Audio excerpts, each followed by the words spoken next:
And that's it. Another week. Where's the time? Yeah, I've had a haircut. Get over it. I couldn't. It's a weird thing. Psychologically, my hair was really, really getting long. And I thought, no, that reminds me of being ill. So I went to the barber. No one speaks English there, but they're all very good. I always have a different bloke every time. I try and talk to them, but it's a little difficult. But they're really nice guys. And yeah, I had it all chopped off, and I feel much better about it. Anywho, you know him, you love him. He is bloody fearless, which is what I like about him. He doesn't go with the crowd. He goes with his own personal opinion. By the way, thank you. Everyone's been so sweet on social media. A little rough today, to be absolutely honest with you, Scott. A little bit rough, but nonetheless, interesting way to hand in your medical report, I think you'll find. You know him, you love him. Ladies and gentlemen, Jonathan Baz. Russ, good afternoon. Good to be with you. Good to Lovely see you. Lovely to see you. Let me looking looking a little less dead. I think is the phrase. Well, you know, it's good. To look less dead is looking less dead is an improvement. Trust me. Is good. It's good. So I've got a handful of shows to talk about today that have kept me occupied. First off, really just as I mentioned, because it was only on for 2 or 3 days in the Camden Fringe, was a charming little piece called 2.36, written by what I quite liked about this, written by 2 young emerging writers, Anushka Cowan and Elijah Lifton. They'd written an imaginative piece about 2 kids from a privileged family with complex family dynamics, complex family history, and also huge amounts of wealth and what appears to be a large amount of fraud in the family and a bit of dodgy dealings. But these 2 kids had written this play. When you say kids, what are we talking about? 25, 18? No, younger, university age kids. Wow, so undergrads, 19, 20, something like that. Yeah. Undergradish. Good for them. What impressed me most about this piece of work was that they got in and out in 45 minutes, a beginning, a middle, and an end. And 45 minutes? Yep. Wow. Which is no bad thing. That's always worth 4 stars in my book. No, I joke about that.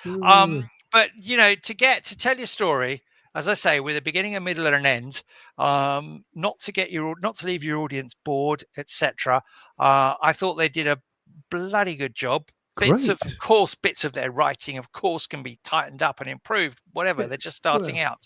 But really, what a cracking start to this pair, Anushka Cowan and Elijah Lifton, and watch out for their presence on. And I'd like to say, bravo to them. I've never heard. I'm hearing about them for the first time. But if you've never tried to write a piece like that, if you've never written a script, if you've never written a play, it is no small task. And to be able to carry that off at like 20 years old, and that's not being patronizing. That's not. I mean it. You know, There's a lot of writers who've been doing it for years, and you see their work and you think, oh, dear. I've got a quick question for you. I know you've got loads of stuff. This is coming in from Scott Lyons. It says, Jonathan, what's your opinion of The Devil Wears Prada at the Dominion? Assuming you've seen it. Saw it a couple of weeks ago. I thought it was outstanding. Vanessa Williams. Awesome. Have you seen it? What did you think of it? Loved it. Absolutely. It did what it said on the tin. Yeah. Because a lot of the critics were really, quite frankly, up their own fundaments on it, for want of a better phrase. Up their own program. They really had disappeared into ever-decreasing circles. I thought, to be fair, the songs were not Elton John's finest, but I went to see The Devil Wears Prada, and that's what I got. Yeah. The costumes were glossy. The production values of the show were fabulous. The audience loved it. I would say a predominantly female audience, not exclusive. But it's had a very long run, hasn't it? It's had a very long run. Extended and extended. Well, it's making some money. Most of the critics hated it, but I went there not for any huge intellectual stimulation or argument to be put to me. I wanted to see The Devil Wears Prada. Yeah. Vanessa Williams was fabulous. Please don't ask me to remember the other names of the cast member because it was a long, long time ago when it opened, or a good few months. But yeah, good. Probably Hattie Jakes, Liz Fraser, It, Esme Cannon, indeed, and possibly Diana Dawes. and bless her. Indeed. Loved Diana. Oh, I loved Diana Dawes. I thought she was fantastic. What a star. But so okay, aside from The Devil Wears Prada, a handful of shows to talk about, and generally all good and some very good. So at in playing in Battersea Park, in the middle of Battersea Park, there is a venue, a massive venue. It's called Evolution London. It's a modern great shed of a building. It's a huge space. It's sort of like a slightly smaller version of what used to be called Wembley's Empire Pool. Oh, the Empire Pool of Wembley. It's an arena space. Yeah. Like I say, not as big as Wembley. Is this new? Well, it's been around for a few years. It's certainly modern. It's not brand new. I'd never been there, and this has been taken over by some producers to stage, and Secret Cinema, I should add. Secret Cinema are very involved, and they are now staging until early September Grease, the immersive movie musical, for which you buy a ticket. Tickets start for this at 49 quid. But I have to say, this is an evening where you can see where the producers have spent their money, and they've spent a lot. You show up at a fairground outside the venue, which is Evolution London. Your ticket brings you into a fairground. I don't know if you remember the final scene of Grease. Yeah, sure. Where the car takes off. It's at a fairground and the car takes off. Yeah, sure. Spoiler alert, they don't have a car that takes off. Oh, come on. Unlike Chitty Chitty Bang Bang. Sorry. Obviously. Oh, so it's not Chitty. But there is this fairground, gets you in the mood. And I have to say, when I was there on press night, what struck me, there were a handful of producers that had flown in from America who'd obviously put their money where their mouths are to back the show, a number of whom were charming American New York ladies, all well of a certain age. Good luck to them. Absolutely. Good for them. And really, I was just reminded of Max Bialystok's Little Old Ladies. Ronaldo. Indeed. Hold me, touch me. So they were there mingling with the crowd to see if we were all having fun before the show started. And then you get ushered in to the hall, out of the fairground and into the hall. And this massive hall has been decked out with a stage in the middle of it, 3 or 4 themed zones around it, all themed from different scenes from the movie. There's the diner, there's the drive-in, there's the car garage, and the movie is screened, and I guess inside that massive arena, there are 20 big screens. So you're never far away from having eyes on the movie. How many people? I'm just trying to get my head around it because it sounds fascinating. What's the number? What's the audience capacity? I don't know, 1,000? You are kidding. It's a huge place. And I'm thinking like a couple of hundred people. And at the same time as the movie being screened, you have actors, all musical theatre actors, so all highly trained people out of the West End and wherever, who are acting the various songs as well as you. So you've got a choice. You can either watch actors sing the songs, or you can watch what's going on the big screen as John Travolta and Olivia Newton-John were singing the songs back in the day.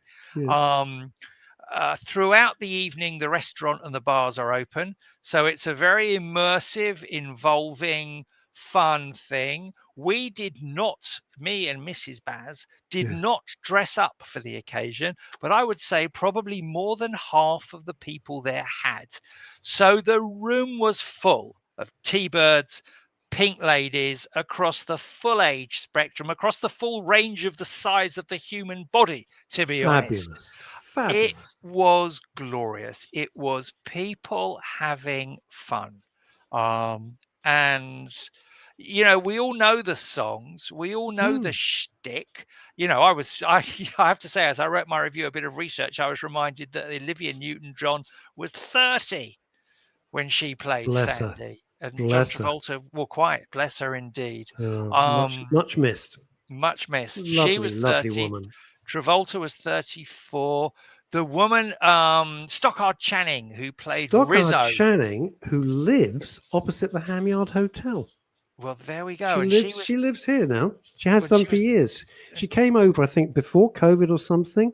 And right opposite, there's some kind of places that they've got. And you can see her. She just wanders around like a normal person. Singing, Look at Me, Sandra Dee. Look at me. And she was well in her 30s as well when she filmed the movie back in the day. But, you know, it's Grease. That's all I can say about it. The whole gig has been directed by a chap called Matt Costain. It's a big cast. It's a lot of fun. The more you spend on the tickets, I think the posher you'll see. If there's a whole, for example, there's a bank of seats at the drive-in movie where they have literally built 100 bonnets and seats that go behind them of cars.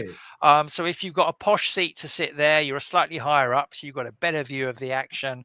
That's one of the areas. And some of the tickets, I think, give you a chance to participate and be part of the crowd that dances along with the actors in different My idea routines. of hell, but okay. But really, it's just good fun. So here's a question, which is a good question for you, is how does Grease, it's from Fat Scotty, Scott Lyons, how does Grease at Secret Cinema compare to the immersive experiences like Mamma Mia? Well, it's different. So Mamma Mia, of course, is a restaurant experience where you're and it's lovely. We're talking about Mamma Mia the party, I assume. I don't know. I'm guessing. Where Mamma Mia the party is good fun. You, for the most part, are broadly seated at your table. It's good fun. It's lovely. It's the ABBA songs performed to you by a great cast who are acting out this whole romantic love story in the Greek taverna in which you're eating your meal that evening. Oh, I see. Okay, I didn't know that. So it's sheer pleasure. The only way to describe Mamma Mia the party, it is sheer pleasure. Again, dress up, whatever, you're going to have a load of fun. Did you ever go? I know you've got loads to talk about, but people are very interested in this. I think you've hit a rich vein of interest with the audience as well, as you always do. But did you ever go to Fawlty Towers, the dinner thing? Oh, no, not the dinner. No. Oh, the dinner thing. I'm when I'm feeling bad, I'm still tempted. If they bring it back for sort of Christmas time, I might. Well, I get invited every now and then, and I've always declined. But the next time I get an invitation, Russ, I will reach for you as the top of my +1-ery. The two of us will go and have a very silly time. No, as I say, Grease, the immersive movie musical, it's quite a mouthful. And then for the finale, which of course is the fairgrounds scene, luckily we were there, the weather was gorgeous. I don't know I guess if it rains they keep everyone in for the finale. I do not know. Honestly, I don't know. Anyway, the finale, you're all herded out and you realize actually when you're there watching the movie in the final scenes, because they've got big screens out in the fairground as well, that the fairground rides are all replicas of the fairground rides in the movie scene. Boy, this must have lovely. Cost a bomb. It's cost a lot of money, but you know it's done so well. The Grease lightning is just such good fun. When John Travolta, when Danny has to sing "Stranded at the Drive-In," you know, he goes into singing Sandy. It's so funny. It's so clever what they do. I'm not going to give any spoilers whatsoever, but it's sheer entertainment. It's lovely. And in a miserable, grim, horrible, hate-filled world, how lovely to have a night off and just have fun. Scotty, we're going to answer this question. I was chatting to Jonathan before the show. He's got something up his sleeve that sounds like an absolute must-see. I'm not going to spoil it. Listen to what Jonathan has to say. Right. That's the thing for you to book. Now, let me move on before I come to that particular show. Let me also talk about a show that I saw this week, opened this week at the Regent's Park Open Air Theatre, and it's Lerner and Lowe's Brigadoon. Oh, Brigadoon. Indeed, Brigadoon. Not often seen. No. I think the last time it was on in London was 25 or 30 years ago. Gee, I don't even know the story. You do know the story? No, I don't. Okay, well, I mean, there's a reason probably why it doesn't come back that often, because the story is as thin as dishwater. But but it is a charming, charming fairy tale. It's Oh, been I didn't slightly, realize that. it's been slightly tweaked up.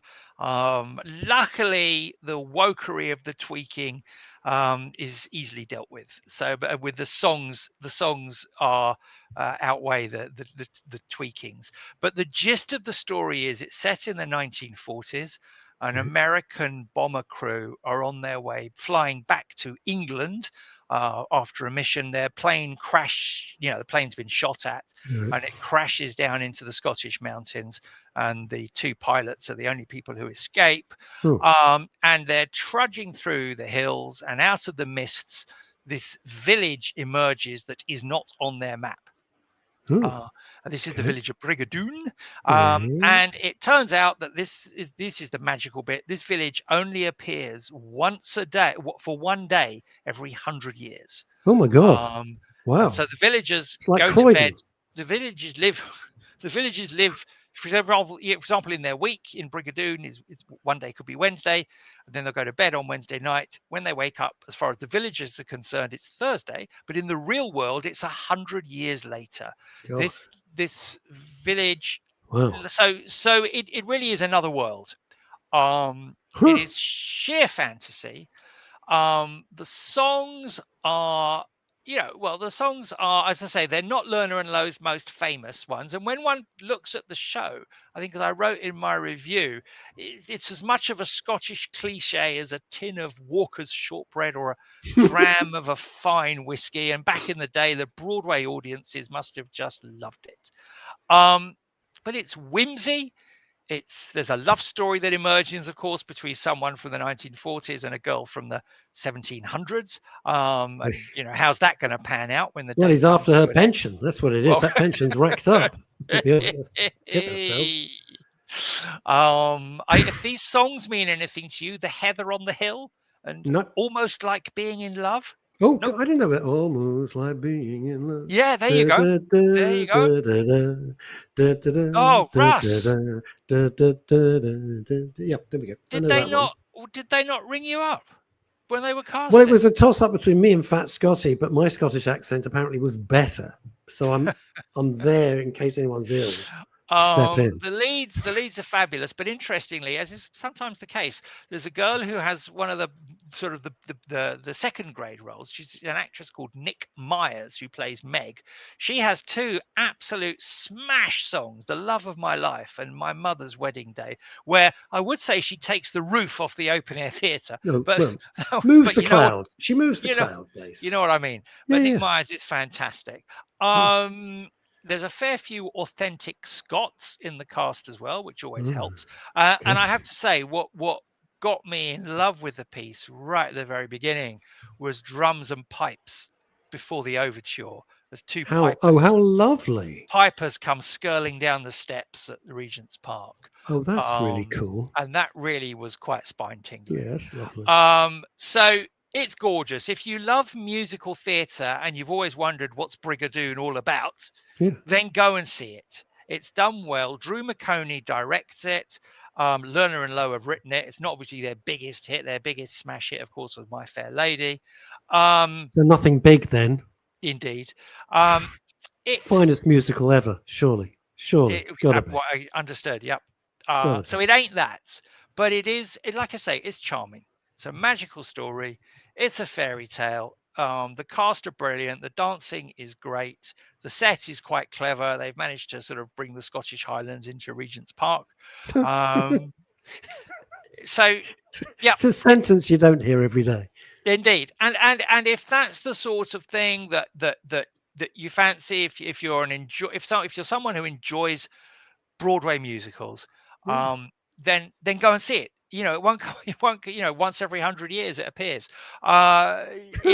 It doesn't come along that often, and it's one for the album to go and see. When were they writing all of this? This was written in the 1940s, I believe. Back in the 40s. Interestingly, a handful of years after Rodgers and Hammerstein wrote Oklahoma.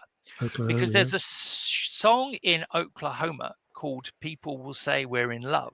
People will say we're in we're love. again, Yes. Russ, honestly, you Oh, are, yeah, I like these songs. not once, but twice. Twice. Twice. Going to get more obscure as the show goes. Here was you Can telling you me sing Sondheim? No. you were feeling me. You were feeling a little bit under the weather. You Well, were I telling me am. before you I went. am. But But lo you and know, behold, well, yeah. I mentioned a song. I mentioned a song from the golden age of Broadway, and you're there. Well, why not? They're classics, you know. It's yeah. But yeah, like I say, Brigadoon, just go and see it. If you love a musical, you won't be disappointed. Okay. Um, and finally, Yeah. and finally, Russ. And finally, Esther, here's a potato shaped like something of a genitalia. Indeed, Jenny Taylor. Indeed, Oh, God bless her. God. So, um, Good Night, Oscar at the Barbican Theatre. Right, Which Scotty, this is the one. Everybody, listen up because this is huge. So listen up. Yeah, Good Night, Oscar. It opened on Broadway, I think in 2022 or 2023, quite recently. New writing by a chap called Doug Wright, and directed by an American woman called Lisa Peterson. And it is about an American chappie who I'd never heard of, a gifted pianist and raconteur and talk show guest called Oscar Levant. From whence comes the title, Good Night, Oscar. Yep. I went along to this play knowing absolutely nothing about it. Really, the depths of my ignorance were beyond Like the Mariana mine. Trench, they were. Believe me, but further than that, I knew nothing about bit more. it. Other than that it was about this chap, Oscar Levant, played by Sean Hayes of Will and Grace fame. And Sean had won the Tony for creating this role on Broadway, as I say, 2 or 3 years ago. And so I'm thinking, okay, let's go and see what this is all about. And I have to say, it blew me away. It blew me away for a number of reasons. Oscar Levant was, so obviously sadly no longer with us, was a gifted pianist. He was a very, very sharp wit. Think Dorothy Parker. Think, all right, many hundreds of decades before Oscar Wilde, but really, really wit, sharp, razor sharp wit. He was also deeply a gifted pianist, clever wit, also deeply depressed, and really tragically struck down with troubling mental illness. And this play is all about one night where he is has in fact been a patient, inmate, a resident in the psychiatric wing of the Mount Sinai Hospital, and his wife has managed to secure a pass for him out of the hospital for one night. The doctor believes he's off to his daughter's graduation. That's what his wife has told him. Wife is played by Rosalie Craig. She's brilliant. But in fact, the whole thing is to get him onto another, which turns out to be an amazing appearance on the Jack Parr Tonight Show on NBC. If you don't know who Jack Parr is, basically the predecessor to Johnny Carson. So he was the king, one of the very first late night talk shows, which has gone right the way through to Jimmy Fallon, etc. But Jack Parr was basically the pioneer of this. And in fact, the guy who played Jack Parr on Broadway is the other American import who's come over with the show, Ben Rappaport. And the play just stitched around some brilliant aspects of Oscar Levant's wit, which really is very, very funny, delivered fantastically by Sean Hayes. You've got the pathos of the fragility of his mental health as well. You've got the wife who desperately loves him and supports him and wants him to be well. You've got the NBC studio chief who realizes through the course of the drama that Oscar Levant is in fact a patient from a hospital. He's got no idea that this chap has basically escaped from the psychiatric wing to be on the show. He's the chief executive of the studios is terrified because this is the first time they've broadcast the show from California rather than from New York. It is just so cleverly stitched together. Yeah. There's also another actor who plays remarkably George Gershwin, David Burnett. And because we see in flashbacks to Oscar Levant's past, dialogue between him and Gershwin. And then as the show culminates towards its climax, Gershwin talks to Levant in his mind. So we see this, we recognize him from the earlier flashbacks. We see quite how troubled Sean Hayes is. And the play builds and builds and builds to Oscar Levant, Sean Hayes playing Rhapsody in Blue live on the Jack Parr show. And you know, the tension in the audience in the Barbican Theatre is it's so brilliantly crafted and created. And then Sean Hayes, Oscar Levant, sits down at the piano.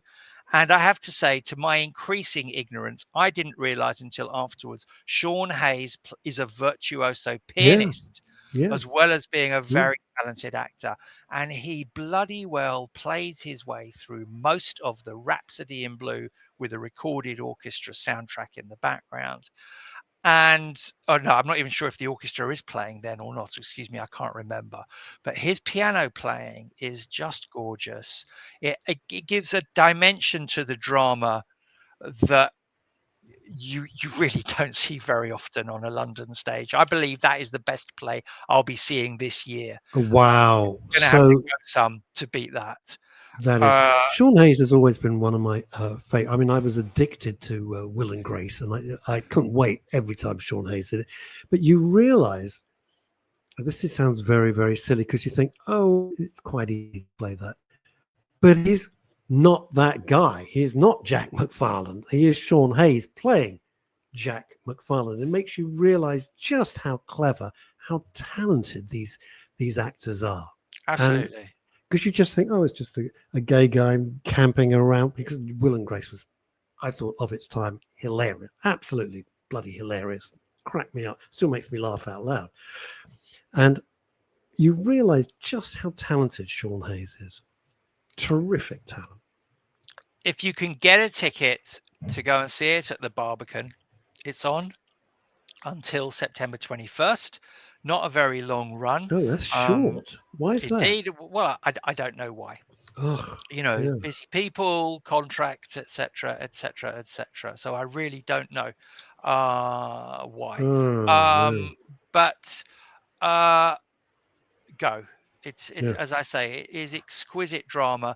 It's beautifully written, beautifully acted, and beautifully directed, and just so cleverly crafted.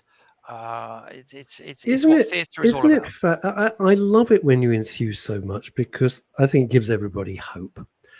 Because all too often, I'm not talking about you, I'm talking about the productions. They're lackluster, or they're so woke, or frankly, they're badly written. Let's be absolutely honest about it. And everything hangs on the script, on the dialogue. If it's no good, you're never going to get that play on track, ever. Never going to happen. You know, everything is script. And it's just great. It's really I know this sounds, maybe it's the anesthetic talking.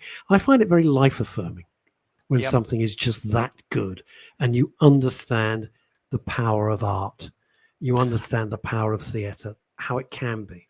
I should also add the set design in Goodnight Oscar is outstanding because the way it transports you from dressing room to studio to then the scene with this grand piano on stage.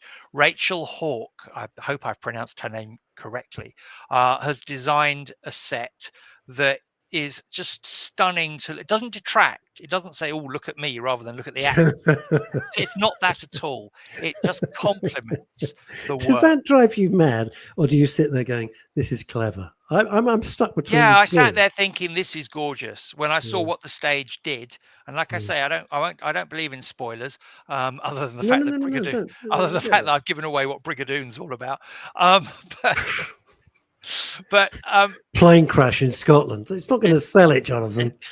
Plane crash in Scotland with a couple of catchy tunes. Indeed, it's like I say, good night, Oscar. It's fabulous drama. If you like brilliant drama, just go. It's a must. And that's it from me. Wow. Thank you. Fabulous. So to recap, we've got Brigadoon. God, I wish I hadn't done this. At Regent's Park open air.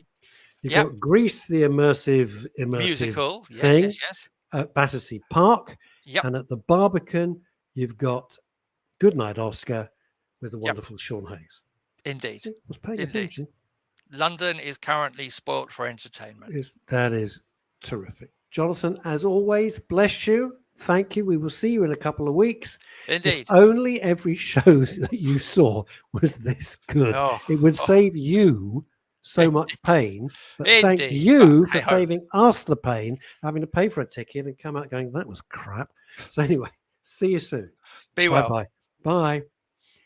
I'm going to keep myself small because I don't want you to see me too much. I've been distracted slightly because in my screen, not your screens, but in my screen, I can see the preparation that she puts in before she comes on it. I just rock up looking like, I kind of died last week and put some glasses on and brush my hair, right? Not this one. The pulchritudinous, the omnipotent. Oh, anyway, Chantal Rickards OBE. There you go. That's it. What you saw was me putting on lipstick and running my fingers through my hair. I did. It was very sensual and I enjoyed it. And I don't care who knows it. I haven't even got a hairbrush on my desk. For some reason today, my hairbrush has disappeared. I don't know. I'm all at sixes and sevens. Are you still in Wales? Are you back? No, I'm back in sunny Wandsworth. I've been down in Southampton for a couple of days and I'm back there. And I'm preparing for my trip to China, so it's all going on. China. Great. What are you doing? What do you do? Am I allowed to ask? Yeah, sure. Are you going back? Are you judging again? No, I am working on. I don't know if I'm past my NDA period, but I am working on the Sichuan Television Festival, which has something called the Golden Panda Awards. Of course, it does. Yeah, obviously. Which I went to as a judge 2 years ago, and this year they have invited me was back. It 2 years? It was 2 years ago. Jesus Christ, where's the time go? And they've invited me back very kindly as a VIP, and I've been doing a little. I would like to judge the Silver Chopstick Award. Surely. Well, I actually have for two. I could have taken you with me, but but they'd only talk. Especially after I start spreading rumors. Now, here's the thing. Yeah, the Golden Panda, that's where I get my takeaway from. So I do have a hankering. People say, where would you like to go? People say, I thought, well, China would be fascinating. I'd find it really interesting to go. It's an extraordinary place. The festival I went to 2 years ago was in Chengdu, which is a city of 20 million people, and it's about 5 years old. And we've never heard of it. Here's the thing. You kind of sound like you're spitting out the alphabet from a game of Scrabble. I don't know what you just said, right? And then you say, oh, there's 20 million people, and we're all watching you going, well, I don't know. Well, what? 20 million people in a city we've never even heard of? No, it's astonishing. There are quite a lot of those in China. Yeah. Is it a mixture? I've got to ask, because, you see it on TV. It's a mixture of the ultra modern and deeply rural. Is that about right? Well, deeply rural around it, because clearly China is a very, very, very big place. It is not the most populous place on the planet. India has a greater population than China, which would surprise some people, but it's a really big country, and there is a lot between the cities, a lot of nature, including a lot of arable land, I presume, still ploughed or whatever in the same old pretty same old way. Last time they took me out to the great big agricultural expo park, which was about a couple of hours outside town, which was extraordinary. And they showed me, I mean, it might sound really boring to some people, but to me it was absolutely fascinating. They showed me how they are growing all the different crops in the fields. And they can now crop 4 times a year from one plant. Jeez. So that you can have 4 times wheat, 4 times rice. They now know how to do it. Whereas, here's my point. We're harvesting once a year. Here's my point, and this is serious.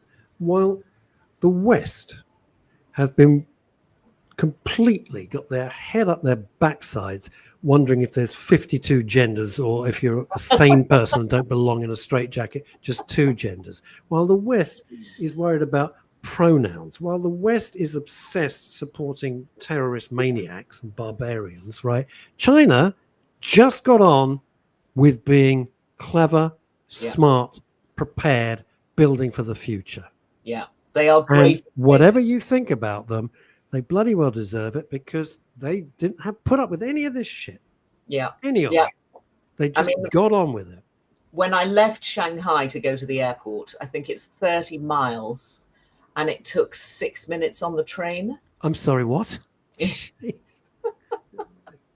I mean, that's the Jubilee line. Like going from, Golden Square, Soho Square, somewhere right in the middle of the town to Heathrow in 6 or 7 minutes. I mean, it's gobsmacking. The rest of the world, they are so stupid.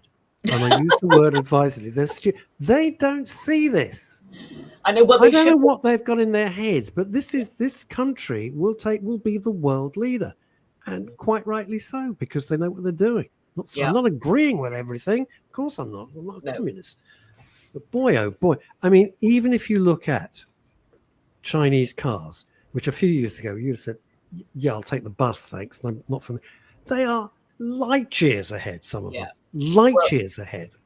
Not all of them. Some of them are terrible, but light years ahead of them. Yeah, there's somebody I listen to in the United States who's a professor of marketing and technology and business, and he always was always trying to persuade people to buy shares in something called BYD. Oh, BYD, yes. They've made it westernized and said build your own. A friend of mine's wife's got BYD. She absolutely loves it. Well, that was the weird thing about Chengdu it was a quiet city because everything is electric. Yeah. So you don't get this roar of vehicles all the time. Yeah.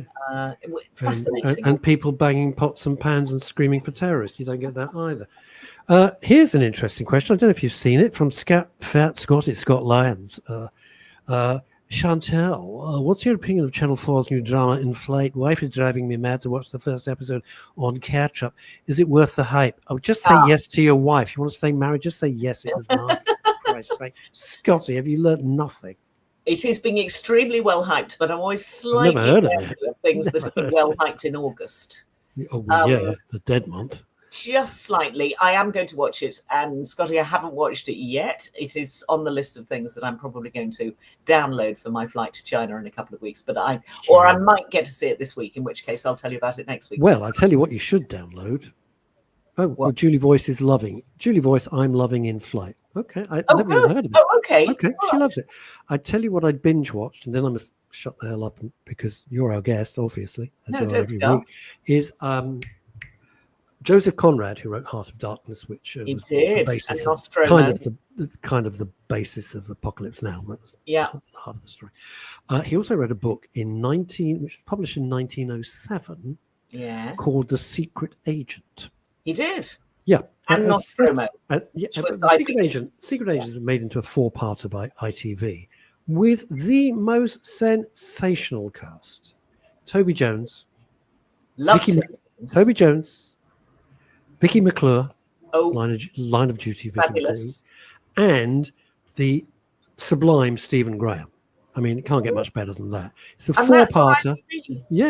I binge watched it on ITVX, which didn't collapse for once. Okay. Well, I must have been living in a cave for a week because No. I just thought that cast, I've got to give it like 20 minutes, and I was freaking. Unbelievable. It looks fantastic. Vicky McClure.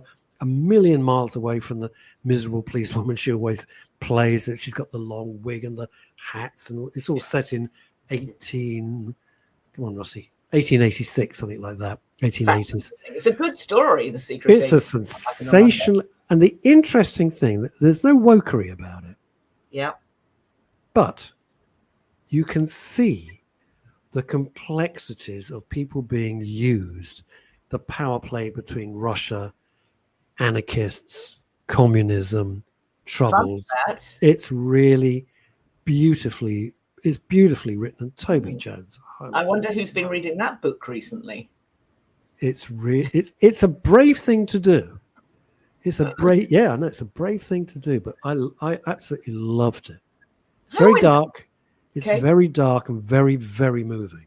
Yeah, I can cope with dark. I mean, horror is, No, it's not horror. No, it's not. But I know it's not a horror story. No, it's you're just watching somebody spiral, because you're watching somebody spiral in a situation which they've never got themselves in the first place, and it's both heartbreaking and infuriating. Because sounds a bit like my life on occasions. But don't say that. Oh no, you don't. If you watch this, take that back. Because my late mum used to go, bite your tongue. I used to have to go, okay. All right, mum. That's it. That's The Secret Agent. You binge watch it on ITVX. And the other thing, which I did not think was good, was the hyping. That's probably back to front, but it says Ridley, which is the new thing they're hyping up. Okay. Nah. No. Okay, I'll take that off my list too. Well, basically, I'm a week behind because last week we talked about James Whale, so everything we absolutely was from Ridley's okay, but it's not like anything you go, well, I've never seen that before. Okay. Well, there's very little of that on telly, to be honest. I mean, telly is a bit like one giant cliche, and there are the occasional breakout things. But it's all sort of, you sort of feel as though you've seen bits of it before, maybe with different guys. But, you know, there isn't much new under the sun, unfortunately. But enough that's diverting to just, you know. Absolutely. I mean, Ridley was not, I wasn't sitting there going, oh, this is bad. But you're thinking, well, it's a little formulaic. But I love the lead guy, the guy, again, from, Jesus, Joseph, Mary and the Wee Little Donkey. That guy. I love that guy. He's just great. It's just great. Adrian Dunbar. Yeah. He is gorgeous. Adrian Dunbar. And what a charming man in real life. What a charming fellow. Very talented guy. And it looks nice, set up. Yeah, and he sings well. Well, interestingly, I don't know if it was contractually. If there's much singing in the second series. Yeah. There is. When he sang in the first series, it didn't feel credible to me. It was like somebody suddenly decided or found out that he could sing, and they thought, oh, let's put a piece in where he sings a song. And it didn't. I thought, you know what? I'm so with you. I felt it was crowbarred in. I thought, we know Adrian Dunbar's a really good singer. He's a really good jazz, he loves jazz. That's who he is. And I thought, would he really be doing this in real life? And I just thought, no, you're just showing us how talented he is. Really. Yeah. Anyway, well, I'll take another look. I mean, the story first time round was good enough. Yeah, except for the weird bits in nightclubs where he burst into song. Well, it's just like, why? Yeah. It's just a very odd place to have a nightclub as well. It's such a miserable looking area. It's so miserable looking. And suddenly you've got this kind of nice nightclub with cool... And the drummer in it, I've seen her play live at Crazy Cock. She's fantastic. And really? Oh, yeah, she's a brilliant drummer. When you see the credits come up for the house band, she's fabulous. Anyway, Shush, what have you seen? Well, no, I just, on behalf of the audience, I want to ask you how you are, because we're all concerned, and we are rooting for a good and quick recovery. Well, yeah, that would be good. It would be nice. My days are a little bit like the curate's egg. So when I'm doing this and I'm concentrating on this and enjoying our conversation and with Jonathan before, it's lovely. And then, suddenly you finish and you think, oh, I feel crap. But I had a funeral to officiate at yesterday, and I did not want to let the family down. I don't know the family, but I didn't want them clients. I didn't want to let them down. I don't mean they're friends or anything. And I didn't want to let the funeral directors down, so I did the funeral yesterday. It went very well, thank heavens. Good. It was lovely to be so to speak back in the saddle. My suit fitted really well, which was fantastic. Could do an extra notch up on the belt. Very good. Isn't it weird in life? You think that's made my day. Back in the day, it would be like, have I got an extra award? Have I got a promotion? Am I doing more shows? No, I've done an extra belt on my belt, a notch. Yay, I'm winning. It's pathetic. But yeah, I'm getting there. I'm getting there. I think the problem is, I'm going to be really honest with you, because I was so ill prior to the operation, I keep having horrible little flashbacks. And I'm terrified of it returning. Okay. And it's freaking me out a bit. I'm being really honest with you. I'm being very upfront about it. And so I've got to fight. Apart from the physical side, the true answer to your question is up here. I have to control, because also if you get very tense and you get stressed, unbelievably, but all the surgeons said the same thing, it exacerbates what you're trying to repair from. Completely. And I didn't know that. So I'm doing my best, but I'm not the most relaxed. I don't know how to relax. You know what I'm like. No, I'm helping another friend get through his post-op period at the moment. Yeah. Is that who I met? It's all going on up here, and it's like, well, we're not going to say who, but I have to say, even under my circumstances, I wouldn't swap with him. That's scary stuff. But you know what? Sometimes, because I'm sort of open about this stuff, people that I've never met who are Facebook friends, I mean, they're on Facebook, they're not my personal friends, I don't live my life like that, I don't know them, probably never been meet them. And somebody yesterday who I followed, we chit chat about cars mostly, to be honest with you, just opened up privately to me. How lovely. And I was so moved that they would do that. I was so moved, and I'm not going to say what he said. That would be betraying a confidence, and also looks like I'm bragging on certain things, which I would never do. I was so moved that, like a virtual stranger would want to do that. That's incredible. And it was very moving. Yeah, it's good to talk, as BT says. You never know what the hell's going on in people's lives. No, that's too true. That you have no idea what's going on under the surface. Yeah. Okay. Anyway, there we are. So we put the world to rights. Well, I was going to say to you that there is nothing new under the sun other than a brand new historical drama about 18th century Polynesia. And I bet you haven't seen one of those recently. No. Spoken in Hawaiian. Give it. You are what? Does it feature the Dwayne Johnson, Roman Reigns? Now, you're going down the right line. It's Jason. Oh, I made that up. I made that up because I'm a wrestling fan. So they have all that Hawaiian thing with the. I'm not going to bore you with it. Okay. Well, Jason, do you know who Jason Momoa is? Yeah, of course I know. He does ice cream adverts. He does ice cream adverts walking along a beach. Exactly. He's the guy from the ice cream adverts. He's a bit more than that. He was Aquaman and all sorts of things. He's pretty cool guy. He's a cool dude. This is a bit like Game of Thrones, but for Polynesia, except it's a true story. It's a true story about the coming together of the 4 different islands. And it sort of starts out with this idea of in the future, there is going to be a king who brings it all together. And then you cut to Jason Momoa, not quite out of the sea, but just about. Almost, yeah. And you think, okay, so somehow this big statement and this big person are going to converge. When you saw his physique, did you think, my God, I must phone Russ? Did it just, you saw Jason Momoa, those biceps, the shoulders, the pecs, the six-pack, you thought, wow, who does that remind me of? My old pal, Russell. Now that you've gone down a belt now that I've mentioned it, you can see the connection. No, well, now you've gone down a belt size. I'll be on the phone the next time I'm casting for somebody just like that. How? Because I'm sure you speak Hawaiian. Fluently. Pineapple. That's it. No. Yeah. No, well, it's quite slow. It's quite ponderous. There are some great set pieces of lots of people fighting each other. Oh, we like that. Fighting over kingdoms. Okay. There's a bit of story about colonialism, as you would expect. Yeah, yeah. About nations taking over other nations, which is a little bit Game of Thrones-ish. Yeah. It's beautiful beyond beautiful. I mean, the Hawaiian, I've never been to Hawaii. I should have gone when I was I've never been. Because it was just down the road and I never bothered. Yeah, you were there all those years. You could have hopped on a flight. A lot of people from LA would just go for the weekend, and even though it's a 5-hour flight, I never did it. I should have done, but that's because you know why? You know why? Why? We have a European attitude.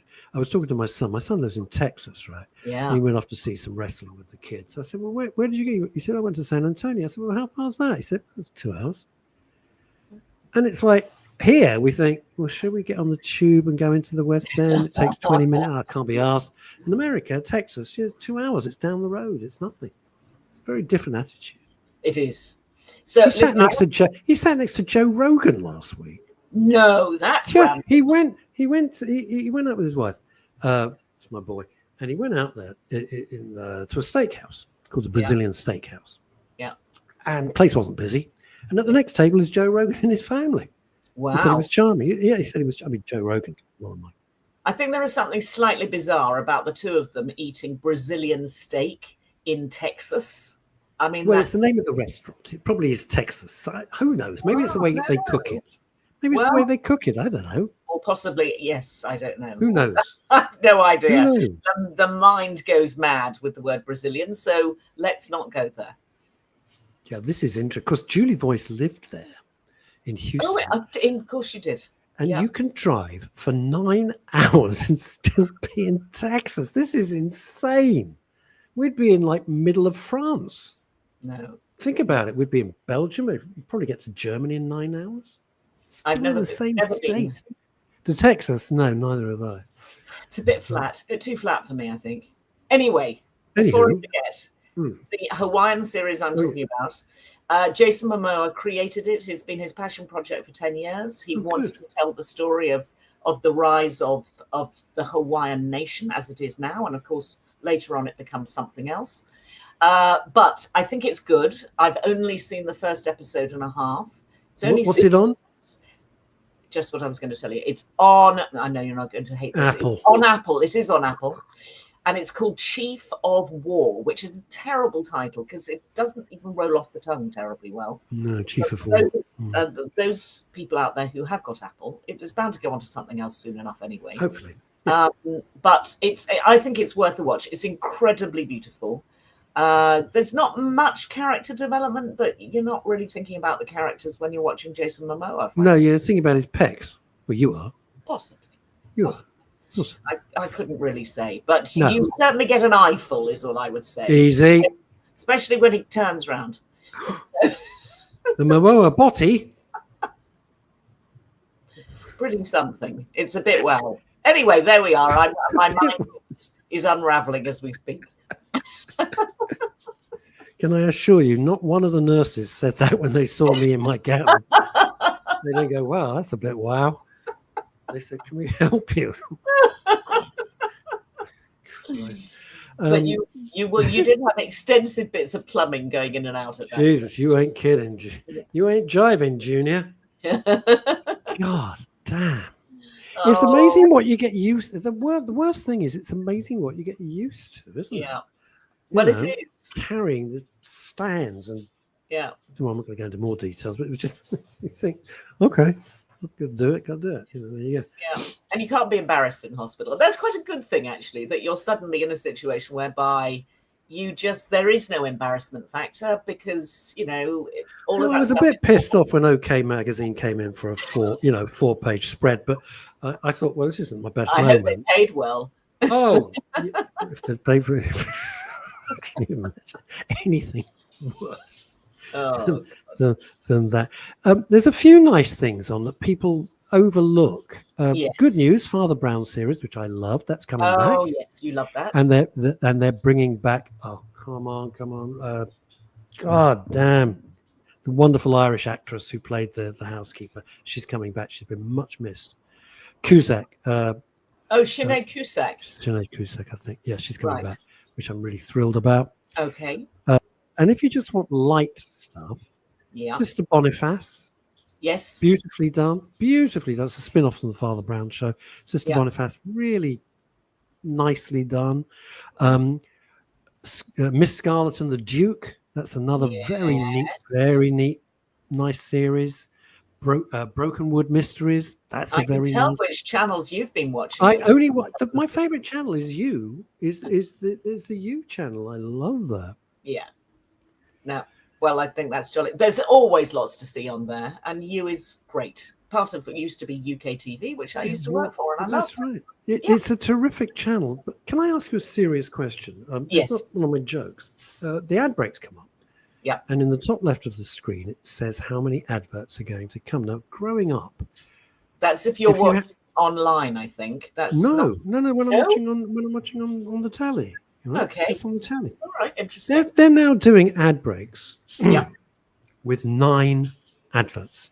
9. Yes. Is that because you ran this all of this stuff? They're hugely successful? Is it because it's a cheap way to get your media? How can they run 9 adverts and the breaks are constant? Well, the breaks are limited by Ofcom. So there is I can't remember what it is. It used to be something like 7.5 minutes when I worked in commercial television. It's probably more than that now. It's probably 9-ish, I would think, something like that. Yep.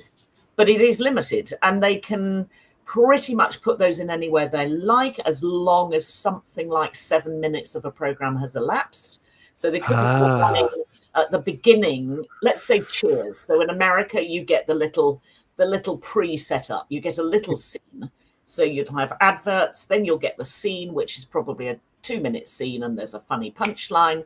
Then you cut to opening titles. Then you cut to another ad break. Well, you can't do that in this country. Thank God. 7 minutes or 6 minutes or whatever it is wouldn't have elapsed. But even so, they are going to cram all those 9 minutes worth of advertising into every hour. They will take as many adverts as they can get within that limitation. They might be 1 minute ads or 30-second ads or even 20 seconds. The Tom Kerridge M&S ad is a 60-second ad. And there are lots it's an of interest. You and I both been in advertising, both been in marketing. If it were me, I would have said, you've taken something which I was really interested in. And I'm not going to buy your sodding product now because I am so hacked off watching this ad every 5. It feels like every 5 minutes, a 60-second Well, there are quite ad. a lot of them. It's either strawberries or cherries or... This is for Parmesan. Oh, I was going to say it's Parmesan. Oh, man, the Parmesan cheese. I love Parmesan cheese. I just don't want to see it every 37 seconds. Thank you. But I could see the Jason Momoa Nui ice cream advert as... Every moment. And the fact that you could remember the brand. I couldn't even remember the brand. I just thought, you lucky bastard. You look like that and you're eating ice cream. I hate you. It's all about the hair. He's a cool guy. He's made some good looks and nice, locks. he's a cool dude. And he knows it. Let's be honest about it. Why not? Good for him. Yeah, clever bloke too, by all accounts. Producer, director, writer. Clever man. Yeah, I truly admire people like that. It's great. Yeah. You just think you're there to look good and be brawny and muscly, and you got a real intellect. I think it's fantastic. Why not? Like Hedy Lamarr. Yeah. And I did read today with something I didn't know. His big scar on his face, which is very. Oh, I didn't know he had a scar. Something like 100 stitches on his face. Somebody bottled him in a bar. Oh crap! And went to jail for having attacked him. And locked up for 4 years, but that's where that came from. So I didn't know that. It came from a genteel background, not from a difficult background. But obviously got on the wrong side of the bottle in a bar at one stage. Anyway, these things happen. Shall I give you not in Wandsworth, hopefully. No, we're a bit more genteel than that in Wandsworth. No, the worst you might get is splashed with Prosecco. Take that. I'm telling you. Oh, dear. So, is there any? Yeah, when does the big TV season start? When does that kick off? Well, September-ish, October-ish? Season is September. You're going back to school time. Yeah. So Q4, as the business world would call it, quarter 4, and then you sort of ramp up towards Christmas. But you're also starting to get in the cinemas. You're getting all the things that are going into competition for the award season. So award season really starts around now. So the Emmys is next month. So LA is awash with people campaigning, all looking. Do you miss that? Do you miss it? No. No. You're happy to be out of it. You're happy to be out of it. My brain cells have just about restored themselves after 5 years, and the madness and the misery are way behind me. So I'm happy. It is mad. I think people think, it must be so glamorous, so lovely. It is completely parallel. It's a parallel universe. It has no basis on, I don't know how else to say it. It has no basis on the rest of real life. It's just extraordinary. And you're such a sort of grounded, you're such a grounded person. And it takes a lot of, but it takes a huge amount of skill and self-awareness not to be sucked into that bullshit. I was glad I came back. I mean, it was my choice, clearly. I resigned, and I just thought I don't want to do any more, and they wanted me to stay, and that was lovely. And it was the sort of best circumstances really to resign under. But I wanted always wanting more, because know it's only a matter of time between. Don't think she's doing that. You know that. It always, of course.